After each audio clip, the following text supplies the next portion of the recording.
Ladies and gentlemen, she's wonderful, she's very talented, she's going to come here and make you laugh. Please put your hands together for Irene Meneguzzi.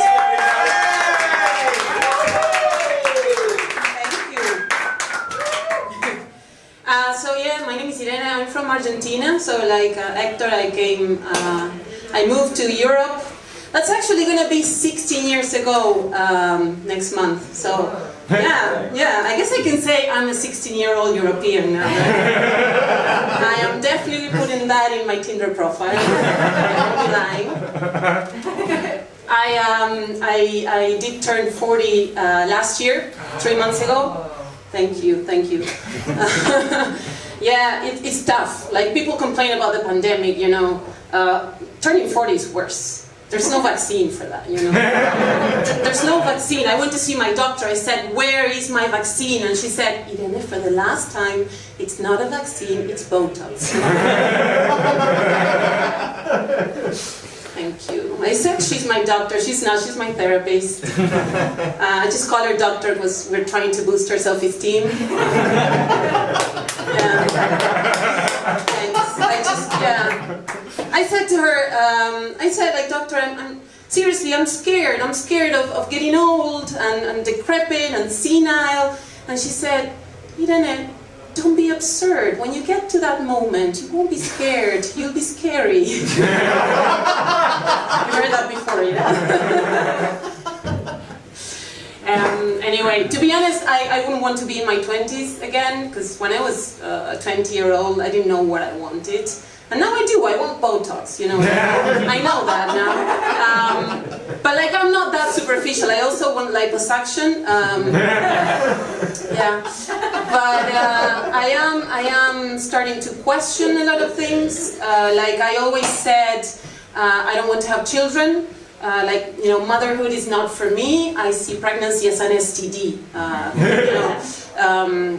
Just last week, actually, I took the morning after pill, and I hadn't had sex. I just like the taste. And let's face it, I'm 40 now. Like, in a few years, I'm going to be taking those out of nostalgia.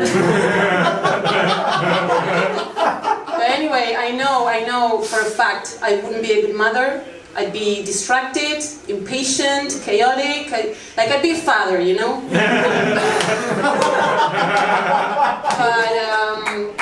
But it's true that you know, now that I'm 40, I'm questioning things like, I think if I'm not a mother, I will never be a MILF, and I really want to be a MILF. Otherwise, what category of porn am I going to fit in? You know, like porny neurotics? I won't give you a head, I'll give you headaches. I realized I was going into a full-blown midlife crisis about 4 years ago. I was 36, in case you're not good at maths. And I fell madly in love with a BMXer. Now, if you don't know what BMXers are, they're an urban tribe of grown-up men who ride children's bicycles. And yeah, you've seen them around, like, and they wear these really baggy clothes, really, like, they look too big for them to make it look even more like they're giant children. They're like skaters, but with different accessories. Anyway, we had nothing in common, nothing. Like, okay, the only thing we had in common is that we both really, really liked his body. He had an amazing body. He was like, you know, like a little action figure, you know, all muscles and an empty head, kind of.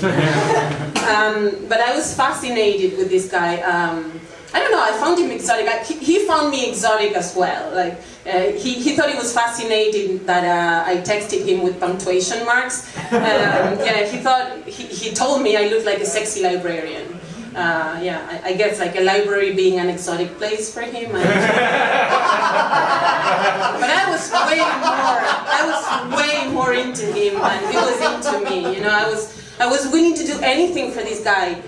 Like, I found myself in strange situations, like, I don't know, dancing electronic music at some random house party on a Monday. And I was like, yeah, do you know when's the last train? And I followed him to the skate park. all dressed up in BMX accessories that he'd given me.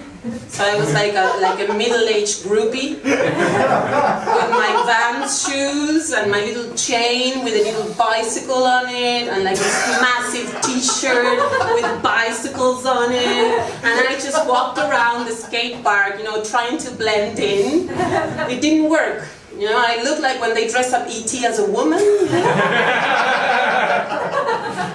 So eventually he got tired of me, obviously. He left me, he broke up with me. He was a gentleman about it, he didn't ghost me. He broke up with me by text on New Year's Eve. But he used punctuation marks, that was a nice thing he did. And I was devastated, so I started doing things just, you know, that reminded me of him, just to torture myself. Like listening to songs that he liked, and I signed up for spinning classes. You know, the bicycle reminded me of him, and I went to spinning classes to cry.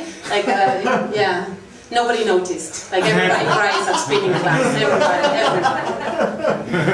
Anyway, that was ages ago. That's ancient history. I was in another long-term relationship since then, but it also ended last year. It was okay though, like, you know, we just fell out of love. These things happen, there's nothing you can do, it's just a gradual process. Before you know it, you know, it's too late. Like a man going bald, you know? Yeah, like one day he wakes up in the morning, he sees a few hairs on the pillow and he thinks it must be the change in seasons. Yeah, winter is coming, right? Yeah. Anyway, looking back, and just to finish now, looking back, I think there were a few red flags. From the beginning, like he used to say I'm a bit cold, like I'm not affectionate, you know, but I really tried. Like for his birthday one time I made him a collage, he thought it was a threatening letter. I don't know, I clipped letters from the newspaper and I wrote phrases, you know, like you drive me crazy. I will never leave you, ever. One time I asked him, am I intimidating to you? And he said, I'm intimidated by your beauty. I'm sure he was my boyfriend, right? What was he going to say with a knife to his throat, right? So anyway, I'm single. Thank you. I'm single again. It's okay, yeah, I don't mind. It's just that the only thing is that now I have to outsource my sex life. Yeah, because like when I had a boyfriend, I had a reliable in-house sex provider. You know, like I invested a lot of time until he understood exactly what kind of service I require. You know what I mean? Like when we first met, I was like, "Sir, I am really interested in your business, but you have to meet my standards of service." And he said, "What are your standards of service?" And I was like, "I don't know that. You have to guess." Thank you guys.